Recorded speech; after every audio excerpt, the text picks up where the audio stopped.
take the honor of requesting the chief guest to address the gathering, please.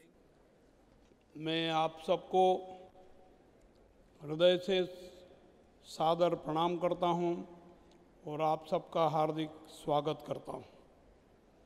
आज विश्व physiotherapy दिवस है और इस अवसर पर मैंगलोर फिजियोकॉन 2023 इंटरनेशनल फिजियोथेरेपी कॉन्फ्रेंस का आयोजन किया गया है।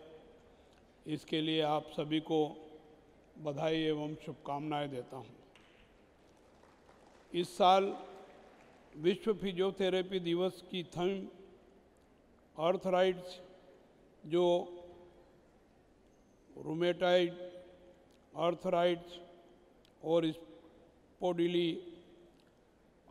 आर्थराइट्स से जुड़ी सभी जरूर जानकारियों पर फोकस होगा।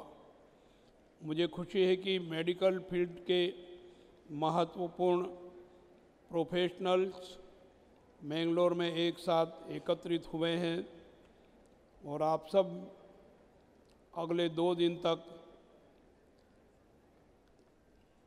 कनेक्ट टू अनलॉक पर पोटेंशियल ऑफ फिजियोथेरेपी थीम पर विचार विमर्श करके कुछ अच्छे उपयोगी निष्कर्ष निकालेंगे। फिजियोथेरेपी उपचार पद्धति का एक पुराना रूप है जो किसी प्रकार की चोट, बीमारी या दिव्यांगता से प्रभावित व्यक्तियों में गतिशीलता, शारीरिक शक्ति और कामकाज को फिर से स्थापित करने में सफलता प्रदान करता है और सशक्तिकरण को पुनर्जीवित करता है। प्रसिद्ध भारतीय चिकित्सक सुश्रुत की उचित स्वास्थ्य तकनीक और शारीरिक व्यायाम आज भी बहुत लोकप्रिय है।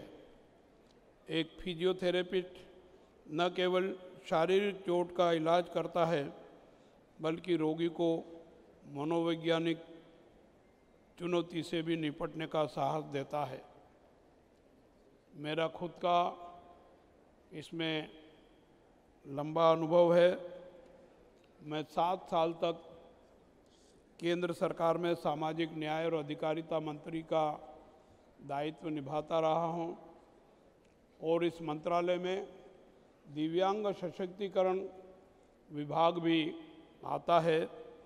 मैंने इस कार्यकाल में दिव्यांगों को सशक्तिकरण की दृष्टि से फिजियोथेरेपिस्ट को अत्यधिक महत्व देने का प्रयास किया है। मेरा कर्नाटक के स्वास्थ्य मंत्री जी से आग्रह है कि हर चिकित्सालय में फिजियोथेरेपिस्ट की एक विशेष विंग और वो भी सुदृढ़ तरीके से स्थापित करने का प्रयास करें। फिजियोथेरेपी से कुछ मामलों में चिकित्सीय प्रणाली से सुधार नहीं होने जैसे अनुभव भी मैंने प्राप्त किए हैं। मेरे स्वयं के भतीजे को अस्पताल में, इंदौर हॉस्पिटल में 2-3 जगह दिखाया तो उन्होंने कहा कि इसकी दोनों हिप बदलना पड़ेगी और दोनों नी बदलना पड़ेंगे और ये बदलने के बाद भी 7-8 साल से ज़्यादा की गारंटी नहीं है, जवाबदारी नहीं है। इस बीच हमको पता लगा कि उत्तर प्रदेश में एक उन्नाव स्थान है, वहाँ एक अस्पताल है जो फिजियोथेरेपी पद्धति से चिकित्सा देते हैं। मैंने मेरे भतीजे को वहाँ भिजवाया। 8-8 दिन 2 बार वहाँ गया और इलाज करवाया। आज वो एकदम स्वस्थ है और जिन डॉक्टरों ने ये कहा था कि इनकी दोनों नी और हिप बदलना पड़ेगी, उनको ही जाकर के दिखाने की कोशिश की तो उन्होंने कहा, अरे ये तो एकदम ठीक हो गया, आपने ऐसा क्या किया। तो वो ये उदाहरण मैंने स्वयं ने अनुभव किया है और मुझे भी कुछ परेशानी थी। तो इंदौर में एक पिंकी टोपी वाला है, वो भी फिजियोथेरेपिस्ट है, फॉरेन से शिक्षा प्राप्त करके आई है। उनके सहयोग से मुझे भी बहुत लाभ हुआ है। और मैं जहाँ निवास करता हूँ उज्जैन जिले में नागदा, वहाँ एक स्नेह नाम की संस्था है जो फिजियोथेरेपिस्ट का काम करती है और बहुत सारे दिव्यांगता प्राप्त लोगों को या पीड़ित परिवार के लोगों को चिकित्सा सुविधा दे करके ठीक करने का काम कर रही है। ये मैंने खुद ने आंखों से देखा है। वर्तमान में फिजियोथेरेपी की लोकप्रियता और स्वीकार्यता बढ़ती जा रही है। फिटनेस को हमारे दैनिक जीवन का अभिन्न अंग बनाने के उद्देश्य से देश के प्रधानमंत्री जी ने भी फिट इंडिया मूवमेंट शुरू किया है, जो शारीरिक सुदृढ़ता प्रदान करने में उपयोगी है। आज के समय में पैरामेडिकल फील्ड काफ़ी बढ़ रहा है।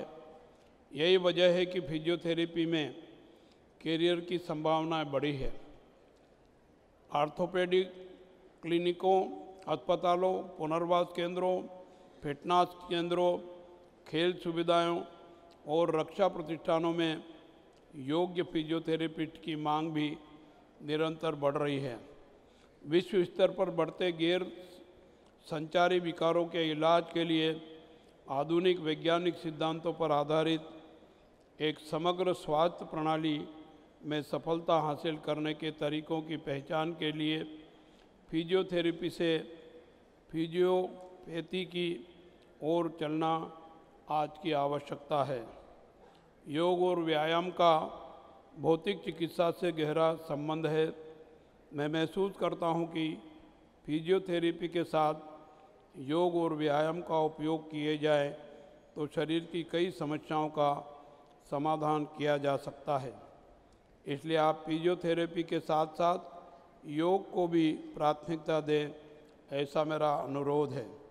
मुझे खुशी है कि इस सम्मेलन में विभिन्न विशिष्टताओं के विशेषज्ञ सार्थक चर्चा करेंगे एवं अपने ज्ञान और अनुभव को एक दूसरे के साथ साझा करेंगे। आपने किसी न किसी प्रकार की दिव्यांगता से पीड़ित व्यक्ति की सेवा करने और उनके शारीरिक सशक्तिकरण का जो मार्ग चुना है और समाज को स्वस्थ एवं निरोगी रखने का जो आपका संकल्प है, यह प्रशंसनीय और सराहनीय है। मैं आप सबकी प्रशंसा करता हूं, आपके कामों की सराहना करता हूं। आपके अथक प्रयासों और अटूट प्रतिबद्धता के लिए मैं आभार व्यक्त करता हूं और आप सभी को बधाई एवं शुभकामनाएं देता हूं और आपके उज्जवल भविष्य की कामना करता हूं। मेरी वाणी को यहीं विराम देता हूं। धन्यवाद। जय हिंद, जय भारत।